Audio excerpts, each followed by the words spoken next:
सर्वप्रथम मां शारदे के चरणों में वंदन। बाहर से पधारे हुए सभी पिता तुल्य बुजुर्गों, विद्यालय के स्टाफ, प्यारे बच्चों, ये जो प्रोग्राम यहाँ पे आयोजित किया गया है, इसको देख के मुझे बड़ी खुशी है कि इतने सारे नन्हे मुन्ने बच्चे एक उज्जवल भविष्य की तरफ धीरे धीरे आगे बढ़ रहे हैं और इन्हें गाइड करने वाली हमारी जो टीम है, एक समय उमाराम जी के निर्देशन में ये विद्यालय धीरे धीरे गति पकड़ रहा था, तब हमें बड़ी खुशी होती थी कि अलग अलग गांवों से आए हुए बच्चों को एक अच्छे गुरुजनों की टीम समय के साथ धीरे धीरे एक कुम्हार जैसे बर्तन को कैसे डालता है, उस प्रकार धीरे धीरे एक लंबी प्रक्रिया होती है शिक्षा, उस तरह से ये सभी बच्चे ढल रहे हैं। माता पिता बुजुर्गजन जो भी आए हैं, उनको भी आशा रहती है कि हम बच्चे के लिए कई सपने संजोते हैं, उनके लिए खर्चा भी करते हैं, उनके लिए दुख देखते हैं। तो ये सपना हमारा सभी का इस विद्यालय के द्वारा साकार हो, ये मैं परमपिता परमात्मा से प्रार्थना करता हूँ। हमारे रेजोनेंस के आर के वर्मा सर अभी कोटा से यहाँ बाड़मेर पधारे थे, मैं भी उनका छात्र था 2003 में। तो वो हमेशा कहते थे कि आप पढ़ाई का तनाव मत लो, एक दिन में कोई कलेक्टर नहीं बनता है, और पढ़ाई को आप हंसी खेल में लो। कोई इंसान गणित में अच्छा होता है, किसी की रुचि कहानियां पढ़ने में ज्यादा होती है, किसी की रुचि संगीत में होती है। तो आप सबसे पहले आप अपनी रुचि पहचान लेंगे तो मेरे हिसाब से बहुत बढ़िया रहेगा और आपको ज्यादा मेहनत नहीं करनी पड़ेगी। अगर मेरी रुचि विज्ञान में नहीं है और जबरदस्ती मेरे को डॉक्टर बना रहे हैं घर वाले, तो मुझे बात करनी चाहिए कि भाई मेरी रुचि विज्ञान में नहीं है। तो बहुत सारे ऐसे केस हमारे पास आते हैं कॉलेज में और स्कूल में, जो 11वीं 12वीं में होते हैं या 9th 10th में होते हैं, उनको ये डिसीजन लेना पड़ता है कि मैं आगे जाके डॉक्टर बनूं, इंजीनियर बनूं, टीचर बनूं या अच्छा इंसान बनूं। तो ये सब एक बड़ी लंबी प्रक्रिया है। अगर माता पिता यहाँ आएंगे, बीच बीच में बच्चों से पूछेंगे और बच्चों का आकलन करेंगे और एकदम से ये नहीं सोचेंगे कि भाई मैंने भेज दिया स्कूल में, अब एकदम से सुधार हो जाएगा। कई बार बच्चे गलतियां करते हैं, ऐसे बच्चे भी हमने देखे हैं जो बिल्कुल डफर कहलाते थे 8वीं तक और बाद में उन्होंने बहुत शानदार काम किए।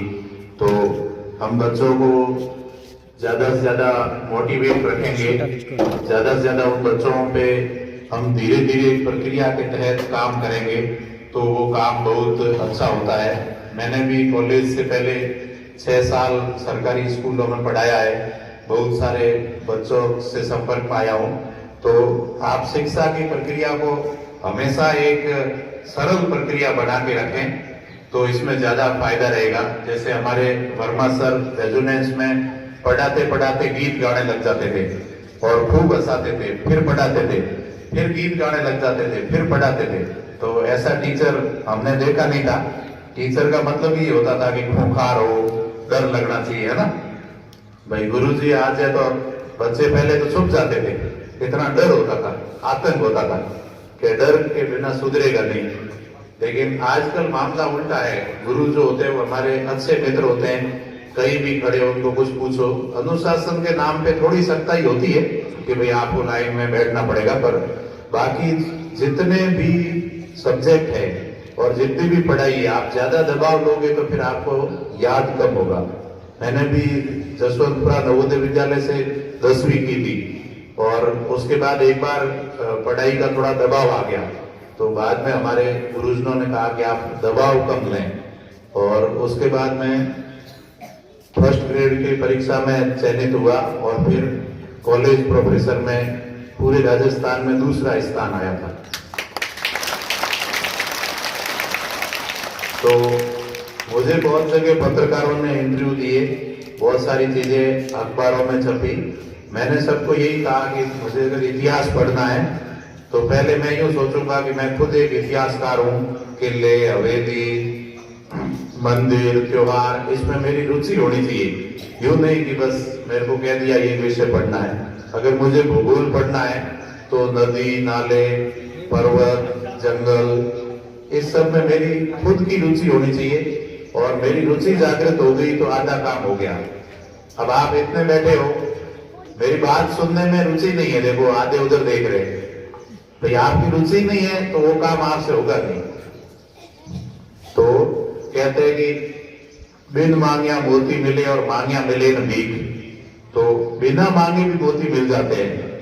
मैं मेरे स्कूल में आराम से पढ़ा रहा था, मुझे अगर कॉलेज में नहीं होता तो चिंता नहीं थी, पर मैं हर विषय को गहराई से, या उस विषय का जो अच्छे टीचर होते थे उनसे मिलके पहले उसमें रुचि पैदा करते, फिर धीरे धीरे उस विषय को आगे बढ़ाते, और दूसरे लोगों की आशाओं को अपने ऊपर कभी भारी नहीं होने देते कि भाई मुझे गांव में जाके दिखाना है कि मैंने इतना बड़ा काम कर दिया।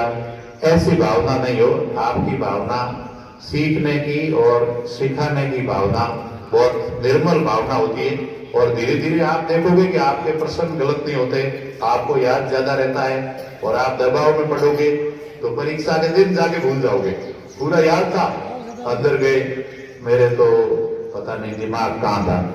खूब ऐसे प्रश्न हर समय लोगों के गलत होते रहते हैं। तो एक शिक्षाविद होने के नाते मैं हर जगह मंचों से यही कहता हूँ कि हम लोग नशे से दूर रहें और भगवान में आस्था रखें, खाना पीना शुद्ध हो, हम प्रकृति में रहें, और ज्यादा से ज्यादा हम जो सीख रहे हैं वो हम अपनी इच्छा से सीखें। अगर आपके ऊपर बहुत ज्यादा दबाव है, जैसे पहले मैं पूछता था कि ये भूगोल विषय मेरे समझ में नहीं आ रहा, भूगोल क्यों पढ़नी चाहिए, तो मेरे गुरुजी थे, उन्होंने बताया कि आप पानी पीते हैं, मैंने कहा हाँ। खाना खाते हैं, हाँ। आप सांस लेते हैं, हवा।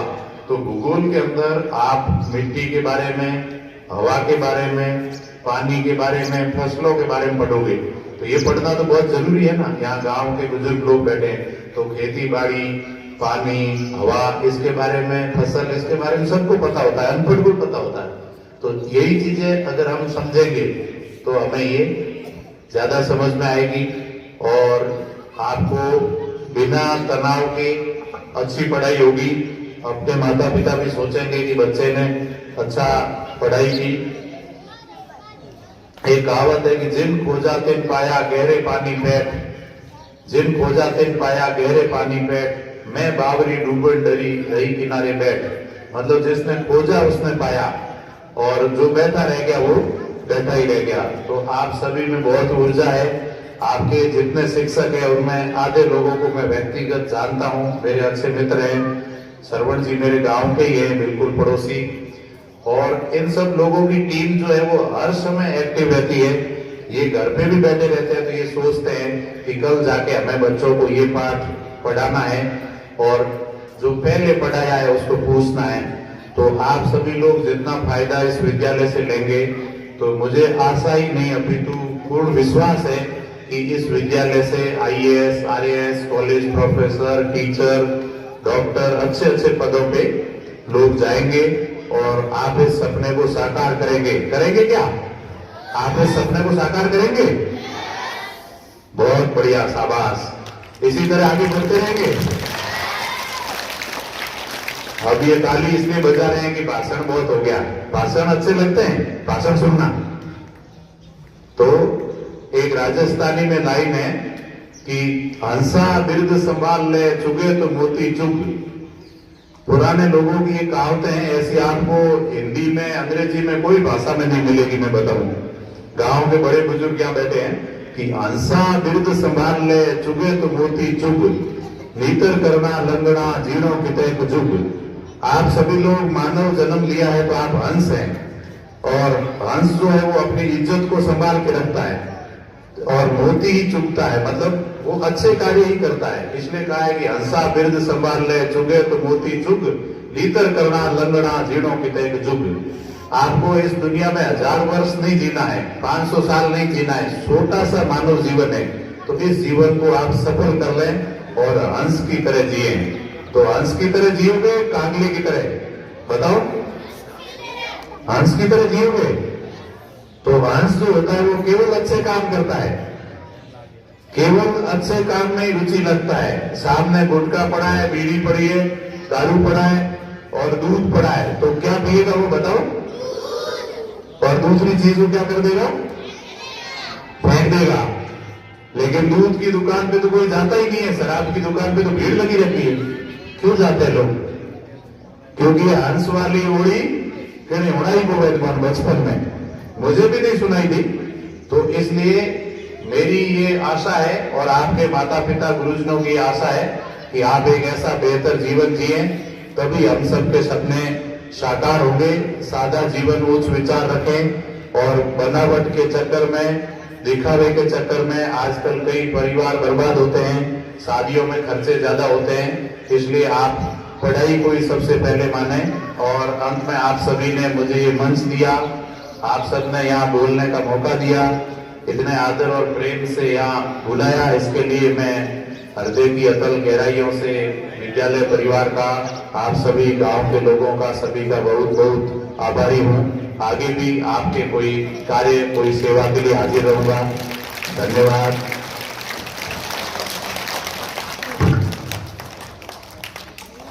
सर का बहुत बहुत आभार, जिन्होंने अपनी मेहनत के बदौलत जिस पद पर